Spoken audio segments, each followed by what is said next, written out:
여러분들 10월 15일 오늘 수요일이죠. 예, 부동산 정부 대책이 지금 나왔습니다. 그래서 긴급하게 영상을 좀 켰어요. 그래서 여러분들이 지금 이재명 정부 들어서 세 번째 부동산 대책이 벌써 나왔습니다. 6월달, 9월달, 그리고 오늘 10월 15일입니다. 이 영상을 내일쯤 바로 올라갈 건데 이 영상 보시고 이번 대출 규제, 대책 관련해서 여러분들 어떻게 방향을 잡고 이해를 하셔야 될지 영상을 좀 찍도록 하겠습니다. 벌써 세 번째 대책이에요. 그래서 정부가 이렇게 주택시장 안정화 대책이라고 해서 25년 10월 15일 이렇게 나왔습니다. 이 관련 내용은 지난주부터 규제가 나온다 안 나온다 계속 얘기하다가 어제 저녁쯤 14일 저녁쯤에 거의 확정시가 됐어요. 그러다가 오늘 아침에 이제 이 내용을 뿌려줬는데 이 내용들을 오늘 좀 긴급하게 분석을 좀 하도록 하겠습니다. 그래서 지금 수도권에 집을 매매하려고 했던 분들, 투자하려고 했던 분들한테는 되게 중요한 내용이 될 거고 경매하시는 분들은 또 알아둬야 될 게 있어요. 그래서 규제가 어디까지 적용되는지 간단하게 얘기를 좀 드리도록 하겠습니다. 자, 그래서 정부에서 일단은 이 규제를 내놓기 위해서 첫 번째로 지금 본 시장 동향, 그러니까 지금 주택 거래 시장이 어떻게 흘러가냐, 거래량이 어떻게 늘어나고 매매가가 왜 늘어나서 이 규제책을 냈는지, 제시했는지 그거를 보는데 정부에서는 판단을 이렇게 하네요. 23년 전후, 그러니까 이때 부동산 가격이 급격하게 하락했던 한 30-40% 서울 집값도 많이 빠졌던 전국적으로 그 시기죠. 그 이후로 우상향하고 있다. 그래서 작년 8월, 올해 3월, 올해 6월 이렇게 세 차례 단기 급등을 하면서 가격이 좀 불안정하게 계속 오르고 있다. 그래서 시장 상황이 계속 급등하게 됐다라고 판단을 한 것 같습니다. 서울 아파트 매매 가격 지수를 가져온 건데 그래서 본인들이 첫 번째 대책 6월 27일 발표하고 상승폭이 축소됐죠. 일시적으로 원래 대출 규제가 나오면 그렇습니다. 근데 그러면서 한 두 달 지난 후부터 상승폭이 계속 확대가 한다. 한강 인접 자치구, 그러니까 결국에는 고가 라인이죠. 중고가 이상 라인.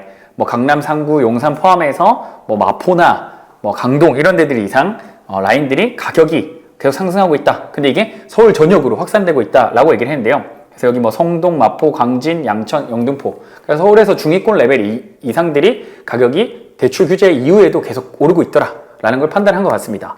근데 서울 전역은 아니거든요, 사실. 노원구, 도봉구, 강북구나 이런 데들은 아직 가격이 많이 오르지가 않았어요. 근데도 불구하고 서울 전역이라고 이제 표현을 했네요.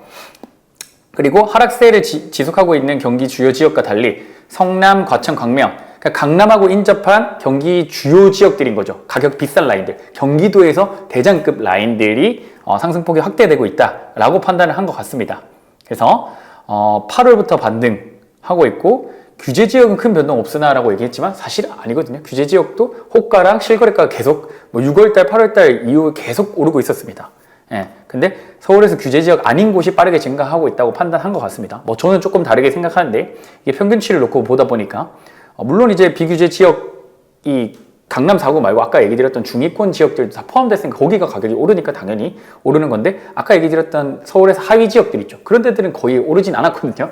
근데 이렇게 뭉뚱그려서 이렇게 판단을 좀 하고 있는 것 같습니다. 그리고 규제 지역은 갭 투자 비율이 당연히 급감하죠, 여러분들. 실거주도 해야 되고 요건들이 당연히 됐으니까 갭 투자 비율은 당연히 급감했고 서울 비규제 지역은 비슷하다. 이렇게 이제 시장을 판단하고 지금 규제한 데들은 거래량이 좀 줄었는데 정부에서 판단하기로는 규제 안 한 지역들이 갑자기 서울 전 지역의 가격과 거래량이 늘어났다라고 판단한 것 같아요. 그래서 이 지금 규제 정책이 나온 배경이 이렇다라는 얘기입니다. 그래서 이걸 좀 손을 좀 봐야겠다. 근데 서울뿐만 아니라 경기 아까 얘기했던 강남하고 인접한 지역들이 가격이 좀 더 빨리 치고 가는 것 같아서 얘네들까지 한번 손을 봐야겠다라고 판단을 한 것 같아요. 그래서 이렇게 투기 수요 차단 및 생산적 부분 자금 이동 지원. 이게 무슨 말이에요? 투기 수요는 계속 이제 투기 수요가 정부에서 판단했을 때, 이번 정권에서 판단했을 때 투기 수요라고 판단하고 이 거래량 증강하고 가격 오르는 걸. 근데 생산적 부분, 그러니까 다른 쪽으로 자금을 이동시킬 방안을 생각하겠다. 부동산으로 돈 몰리게 하는 거 말고 아까 예를 들어 코스피 5천 만든다고 했죠. 그런 것처럼 주식이나 다른 생산적인 사업이나 이런 걸로 이동할 수 있게끔 이번 정책을 좀 재고를 하겠다라고 판단한 것 같습니다. 전체 흐름이 그래요. 이게 사실이든 아니든 일단 정부가 얘기하는 명분은 이러합니다. 자, 그래서 봤더니 한 5가지로 나누네요. 주택 수요 관리 강화. 그러니까 아까 얘기된 대로 수요가 너무 갑자기 급격하게 규제가 안 된 곳 위주로 팽창하다 보니까 거기까지 우리가 규제를 좀 하겠다라는 얘기입니다. 요거 내용은 조금 이따 자세하게 살펴볼 겁니다. 그래서 그렇게 조정 대상 지역과 투기 가열 지구가 추가로 지정이 됐다라는 거. 그 다음에 금융규제, 뭐 대출 조이겠다 이 말입니다. 대출 한도를 줄이겠다. 세 번째, 거래 질서. 이거 되게 무서운 말인데, 거래감독기구 설치해서 뭐 경찰청, 국세청까지 다 나와가지고 탈세, 뭐 초고가 주택, 뭐 가격 띄우기, 뭐 이런 거를 불법을 저지르는 곳을 우리가 이제 뭐 국토부부터 국세청, 경찰청까지 합세해서 뭐 처벌하겠다라는 내용들이 또 담겨 있습니다. 그래서 그런 내용. 그다음 네 번째, 세금 합리화해서 특정 지역 수요 쏠림 완화, 뭐 이런 거는 통상적으로 그냥 얘기하는 거예요. 이거는 매번 정권 때마다 있었던 얘기인 거고 크게 중요한 건 아닌 거고, 주택 공급 확대 방안, 그리고 또 주택도 지속적으로 공급을 늘려서, 지금 서울이랑 경기권이 주택 공급이 되게 적거든요. 그래서 지금 수요 심리들이, 매수 심리들이 확 올라간 것도 사실이에요. 그렇기 때문에 주택 공급을 함으로써 이 수요 심리를 좀 억제하겠다. 그래서 빨리 좀 공급 확대하겠다라는 얘기를 지금 하고 있는 것 같습니다. 근데 뭐 이런 얘기들은 제가 조금 이따 얘기 드리겠지만 대세에 큰 영향을 주지 못합니다. 이 정책들이 이행되는 경우들이 거의 전 정권에서도 한 번도 이루어진 적이 없었기 때문에 한번 그래도 오늘 요 내용 바탕으로 해가지고 여러분들께 빠르게 얘기를 좀 드리도록 하겠습니다. 그래서 주택 수요 관리가 아까 얘기했던 수요를 좀 관리를 하겠다. 너무 이게 지금 과열돼 있다. 이거를 좀 줄이기 위해서 우리가 규제책을 낼 거야 라고 얘기한 겁니다.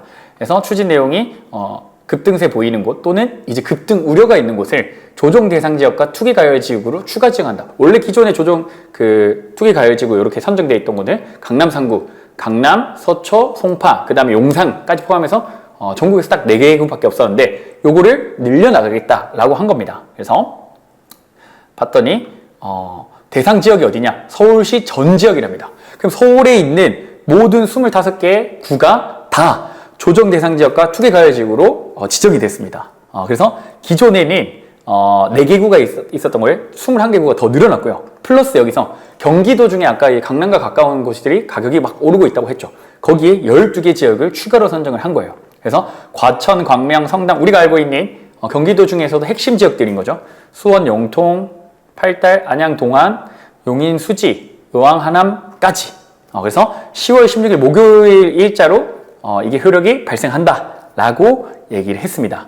그래서 기존에는 강남, 서초, 송파, 용산만 조정 대상 지역과 투기 가열 지구였다면 방금 얘기드린 서울 모든 지역이 지금 이렇게 묶였고 그 다음에 과천부터 하남까지 12개 지역이 또 묶였습니다. 그래서 지금 16일 일자로는 이렇게 조정 대상 지역과 투기 가열 지구가 늘어났다라는 거. 그러면은 지도를 한번 보면은 이렇게 된 거예요. 서울 다 포함이고요. 빨간색. 그리고 지금 푸른 형광색으로 되어 있는 곳들은 기존에 투기 가열 지구와 조정 대상 지구가 묶였던 곳, 그 외에 추가된 곳들이 이렇게 표시가 됐죠. 근데 경기도 모든 지역이 아니고 12개예요. 나머지 지역들은 투기 가열 지구나 조정 대상 지역 이번 정책과는 무관합니다. 그래서 이렇게 보시면 될 것 같고요. 그래서 추가적으로 이렇게 됐다. 근데 보통 이게 이제 이전에 문재인 정권 2018년 뭐 19년 이 사이에 문재인 정권에서 했던 정책과 거의 비슷합니다. 그래서 이렇게 투기 가열 지구가 조정 대상 지역으로 묶음으로써 얘네들 대출이랑 그다음 세금에서 제한을 두면서 이 수요를 억제하기 위한 하나의 정책이에요. 그러니까 이전에 진보 정권이 그 정권을 잡았을 때랑 거의 비슷한 양상으로 가는 거죠. 근데 생각보다 속도를 좀 더 빨리 내고 있습니다. 지금 이번 정권 바뀐 지 6개월, 반년도 안 지난 시점에서 벌써 세 번째 정책이 나왔으니까요. 그래서 이렇게 묶였다라는 거. 그래서 지금 앞으로는 16일 목요일부터는 여기에 집을 구매하시려고 하는 분들은 오늘 내용을 잘 보셔야 돼요. 근데 여기서 이제 추가로 규제지역 비껴간 곳, 애석하게도 포함이 안 된 곳이죠. 동탄, 구리, 다산, 인천, 그 다음에 수원 건성구, 안양 만안구, 용인 기흥구, 그 다음에 평택, 그 외에 지방광역시 지방들은 아무 군데도 포함이 안 되기 때문에 기존 대출 규제가 나오기 전과 후 전혀 상관없다. 특히 경매하시는 분들 마찬가지입니다. 경매하시는 분들도 매매 사업자나 이건 하시는 분들은 방금 제가 언급드렸던 내용 외에는 지역 외에는 아무런 상관이 없다라는 거 인지를 하시면 됩니다. 그래서 여기에 풍선 효과로 사람들이 몰려갈 거다라고 지금 얘기들을 좀 하고 있습니다. 지켜봐야겠지만 뭐 점점 서서히 그런 양상을 좀 보일 수가 있겠죠. 투자를 하시거나 실거주 하시는 분들 입장에서는 그렇게 보시면 될 것 같고요. 두 번째, 투기 수요를 억제하기 위해서 조정 대상 지역과 투기 가열 지구를 추가로 지정을 했고, 두 번째는 금융 규제, 그러니까 세금, 그 다음에 대출 한도 줄이겠다라는 얘기예요. 그래서 주택 가격 수준에 따른 주담대, 주택담보대출 한도를 차등화시키겠다. 기존에는 차등화가 뭐냐면 원래는 다 일률적으로 뭐 6억까지만 대출해줄게. 전국 뭐 어디 규제지역 전부 다 이렇게 했는데 이걸 바꾸겠다는 거예요. 그래서 원래는 수도권과 규제지역 내에서는 주택담보대출을 최대 6억까지 해줬었는데 지금은 이제 바뀌어서 이 정책 이후로는 10월 15일 이후로는 어떻게 한다? 수도권과 규제지역 내 가격에 따라서 이 대출 한도를 또 바꾸겠다라고 얘기한 거예요. 그래서 지금 봤더니 15억 이하는 대출 한도 그대로 6억입니다. 대출 한도 6억인데 15억 초과 25억 이하는 4억만 해주겠다. 25억 초과는 2억만 해주겠다. 근데 사실 이거 웃기죠? 이미 15억 이상의 아파트를 사는 분들은 현금 비율이 거의 뭐 진짜 적게는 60%, 많게는 거의 100% 가까운 현금 비율을 사기 때문에 이 대출 한도 차동을 하는 것 자체가 크게 의미가 있나? 행정 업무상 효율상 낭비가 아닌가? 25억 사는 사람이 이거 2억 내란 거 뭐 우스갯소리로 세금 낼 비용이다 라고 얘기를 하시는데 별로 크게 의미는 없습니다. 이 지금 대출 한도를 2억, 4억으로 줄였다는 것 자체가. 다만 지금 여기서 이제 문제가 되는 건 15억 이하 6억 대출 한도인데 이게 이제 대출 한도도 규제 지역 같은 경우는 70%에서 지금 40%로 다 묶였기 때문에 실제로는 6억까지 대출 한도를 못 받는 금액대들도 생긴 겁니다. 예. 그래서 10억짜리 사면은 대출 한도가 LTV 40%니까 4억밖에 대출이 안 나요. 대출 원래 15억 이하는 6억까지인데 어차피 10억짜리 사봐야 4억밖에 한도가 안 나오는 2억은 한도 더 못 받는다라는 거. 그래서 이것도 중간중간 금액대에 따라서 전부 다 차등화 적용이 안 되는 경우들이 또 있습니다. 그래서 이거는 여러분 잘 생각하셔가지고 지금 들어가셔야 된다고. 그래서 크게 의미 없는 차등화를 진행했고 어쨌든 아직까지 15억 이하는 6억이지만 아까 얘기한 LTV가 40%로 줄어들었기 때문에 그 부분에서 좀 뭔가 아구가 안 맞는 그런 부분들이 생겼습니다.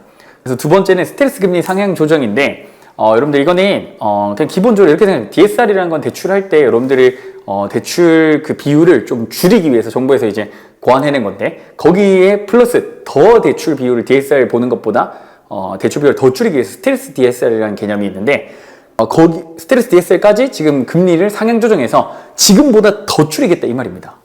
그래서 그 얘기입니다. 그냥 결국에는 여러분들 지금 받고 있는 대출 비율보다 훨씬 더 적게 대출 한도를 줄이기 위한 하나의 방법이다 라고 그냥 이해를 하시면 될 것 같아요. 이 내용을 여러분들이 이제 하시기에는 조금 어려운 내용이니까 결국엔 내가 지금 이 대책이 나오기 전에 받을 수 있는 대출 한도보다 훨씬 더 대출 비율을 줄이기 위해서 스트레스 DSR 금리까지도 뭔가 조정을 해가지고 너 나중에 이거 금리 오를 거 계산해서 내가 대출 한도 더 줄여서 해줄 거야 은행에서 이렇게 지시를 하겠다라는 얘기입니다. 그렇게 이해하시면 될 것 같아요. 그래서 수도권과 규제지역 내 주담대 스트레스 금리 원래는 1.5%로 계산했던 걸 3%까지 계산해서 자 지금 보시면은 기존 그 금리 그것보다 훨씬 더 높게 책정을 해서 나중에 이거 금리가 3% 정도 책정을 해가지고 1.5%보다 3% 책정하면은 내가 낼 수 있는 이자가 더 줄어드니까 대출 한도를 더 줄이겠다 이 말이거든요. 그런 부분에서 이런 문제를 적용시키겠다라는 겁니다. 자 그리고 세 번째는 전세대출 DSR 적용. 이거 되게 조금 중요한 내용이긴 한데요. 그래서 전세대출은 원래는 DSR 적용 대상에서 제약이 됐어요. 그래서 전세대출이 있더라도 DSR에는 포함이 안 돼서 내가 기존에 주택이 하나 있는 분들도 그 기존 주택 외에 내가 거주하는 데는 전세대출 받아서 거주를 하는 경우도 많았었단 말이에요. 근데 지금은 이제 전세대출도 DSR 적용을 하니까 1주택자이면서 내가 전세대출을 이제 곧 살겠다라고 계획을 가지신 분한테는 되게 치명적인 문제가 발생할 수가 있습니다. 그래서 1주택자가 수도권과 규제지역에서 임차인으로 전세대출 받는 경우는 전세대출 이자 상환분을 DSR 반영. 결국에 뭐다? 이 전세대출 이자 상환분까지 DSR 반영하니까 앞으로 1주택자가 임차인으로 전세대출 받을 때 그 대출 한도가 확 줄어들겠다라는 겁니다. 예전에는 뭐 예를 들어 전세대출로 내가 4억짜리 또는 5억짜리 전세대출을 받을 수 있었는데 지금은 이 규제가 나오고 난 이후부터는 훨씬 더 그 금액이 줄어든다. 뭐 5억 받을 수 있었던 게 뭐 3억 뭐 이런 식으로 떨어질 수 있다는 거예요. 그래서 1주택자이면서 전세대출을 계획했던 분들이라면 이게 시행시기가 10월 29일이거든요. 이거 꼭 DSR 적용한 거 확인해가지고 전세대출 받기 전에 지금 한 번 더 은행이나 문의를 해서 얼마까지 나오는지 한 번 더 확인을 하셔야 될 것 같습니다. 그래서 그렇게 얘기를 좀 드리고요. 그 다음에 네 번째는 부동산 거래직서 확립. 아까 이제 얘기 드린 부분인데 부동산 관련 불법 행위에 대해서 대응을 하겠다라는 얘기입니다. 그래서 여기 봤더니 뭐 되게 다양합니다. 부동산 뭐 특사경을 도입해서 범죄 에 대해서 적극적으로 대처를 하겠다. 그래서 가격 띄우기 중간 결과 뭐 4,800건 중에 123건 뭐 이런 식으로 해서 가격 띄우기를 통해서 시장을 교란시키는 행위에 대해서 불법을 저지른 분들에게 처벌을 강화하겠다. 집중적으로 신고도 받고 처벌하겠다라고 하는 얘기인데요. 이 비슷한 내용들이 사실 지난 문재인 정권 때도 똑같이 있었어요.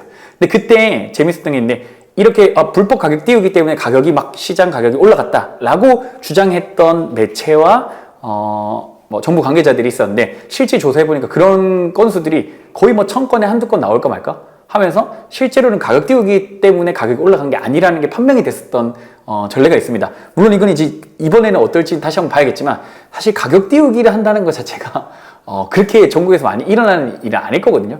실제 그렇게 하는 게 불법 행위이기도 하고 그래서 이건 한번 지켜봐야 되겠지만 지난 정부 때 이런 비슷한 조사를 했지만 실질적으로는 그런 사례들이 많이 일어나지 않았다. 그러니까 이게 합리적 의심이라고 생각하는데 실제로 현장에서 그렇게 하는 경우들이 잘 없습니다. 그렇게 안 해도 이미 규제받고 이런 데는 가격 올라가고 있기 때문에 물론 그런 걸 노리는 사람도 있을 수 있겠지만 실질적인 비율은 그렇게 많지 않다 라고 얘기를 하시는 거예요. 그리고 초고가 주택 이런 것들 이제 전수 검증을 하겠답니다. 30억 이상.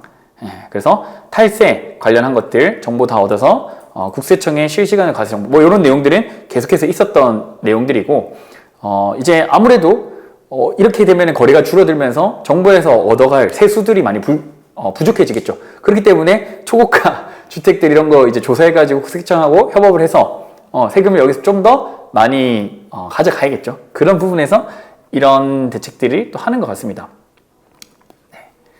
자, 그리고 뭐 사업자 대출 관련한 거는 이미 6월 규제부터 내용이 나와 있어서 7월부터 관리 감독 강화해서 사업자 대출 되게 빡빡하게 해주는 걸로 하고 있었고요.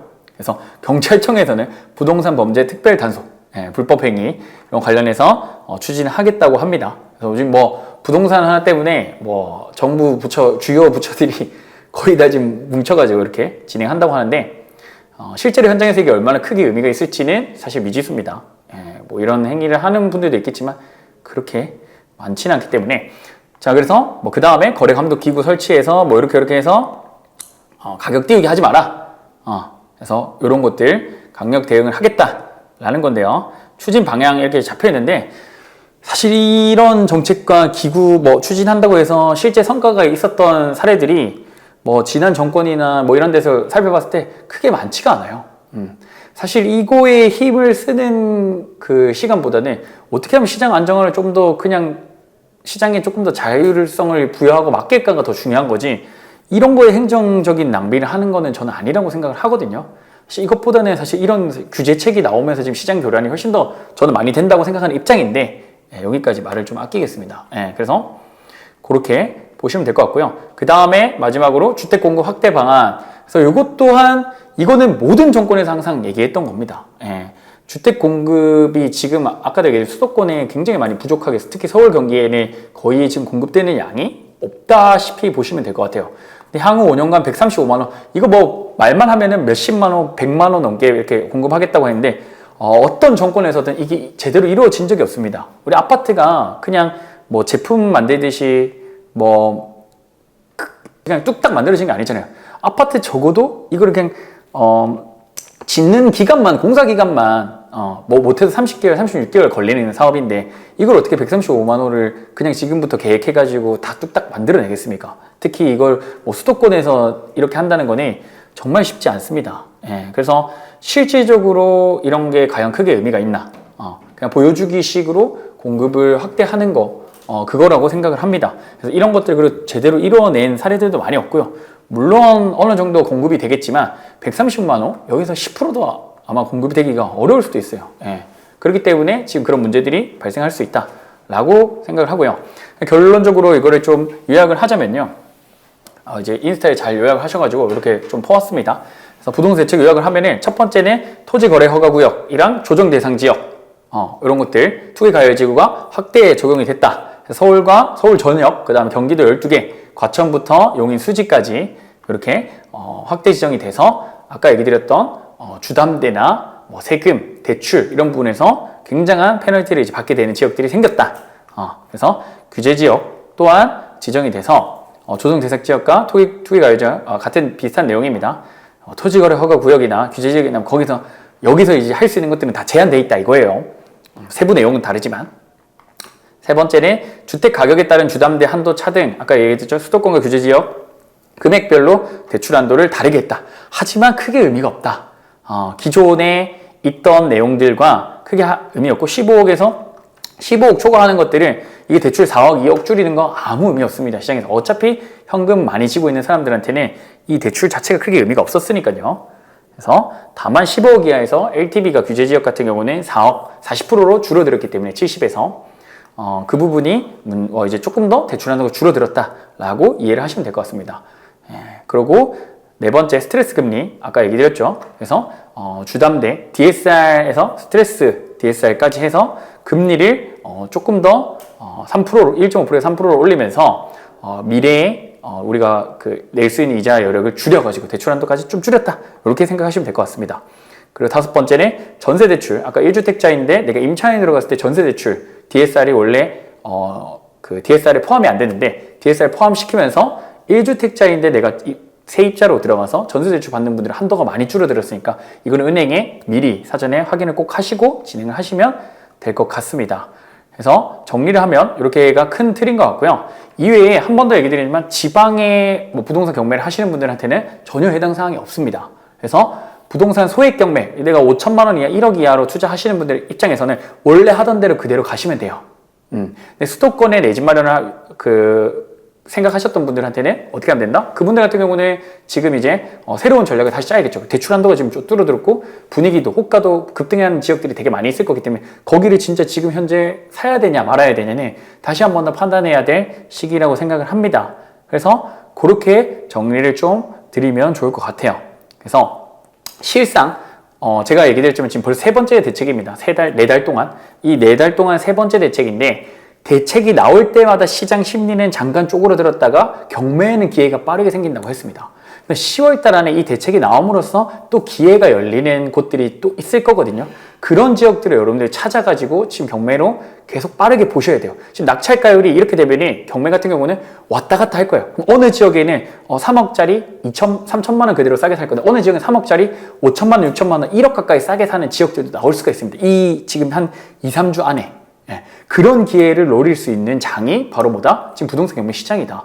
규제가 나올 때마다 웃을 수 있는 곳은 부동산 경매 시장이에요. 특히 소액으로 경매하시는 분들한테는 이 대출 규제, 대책이 아무런 지금 영향을 안 미치고 오히려 심리만 떨어뜨리니까 그냥 부동산 투자하면 안 된다 이렇게만 생각하니까 지금 더 기회가 생길 수 있다라는 얘기를 하는 겁니다. 그래서 지금 부동산 경매, 소액 경매를 계획을 하시는 분들은 지금 이 낙찰가율을 보면서 어느 지역이 낙찰가율이 많이 떨어진지 보고 그 지역에 빠르게 낙찰받아서 수익을 낼 수 있는 전략을 가셔야 된다는 거 얘기를 좀 드리도록 하겠습니다. 그래서 제가 오랜만에 제 다음 주 수요일, 20일 수요일이죠. 저녁 7시 30분에 무료 강의를 좀 진행을 합니다. 그래서 이번에 저희가 준비한 프로그램들이 되게 많아요. 그래서 지금 현 시점에서 그럼 부동산 경매 대출 규제가 나왔는데 어떻게 소액으로 내가 자산 불려가고 지금 돈 벌 수 있는 방법을 할 수 있는지. 사실 방금 얘기를 했던 규제들은 돈 많은 사람들, 예를 들어서 그 돈 많은 최소 자본금이 1억에서 한 5억 사이 있는 사람들한테 되게 타격이 있는 규제고요. 그 이하에 있는 사람들은 사실 아무런 상관이 없습니다. 걱정할 필요 없고 쫄 필요 없습니다. 지금 그 1억 이하 시드를 가지고 있는 분들이 적극적으로 지방에서 경매라는 걸 스킬을 배워가지고 자산 어떻게 빨리 불려가고 내 돈 어떻게 더 불려갈지 그거에 집중하시면 돼요. 그래서 이런 잡음들에 흔들리지 말고 제가 항상 얘기하죠. 규제가 나오면 오히려 경매에는 기회가 생긴다라고 얘기드렸습니다. 그 말을 명심하시고 이게 궁금하다면 그날 제가 와서 어떻게 지금 경매로 10월달 이 규제 이후에 돈을 벌 수 있는 소액 경매를 할 수 있는지에 대해서 전부 다 풀어드릴 테니까 다음 주 수요일 저녁 7시 30분에 뵙도록 하겠습니다. 그러면은 오늘 영상 여기서 마무리하고요. 규제가 나왔다고 해서 움츠려 들 필요 없고 지금 기회를 잡는 자만이 여러분들 미래를 바꿀 수가 있습니다. 고정 댓글 참고해 주시고 저는 다음 영상에서 더 좋은 내용으로 찾아뵙도록 하겠습니다. 감사합니다.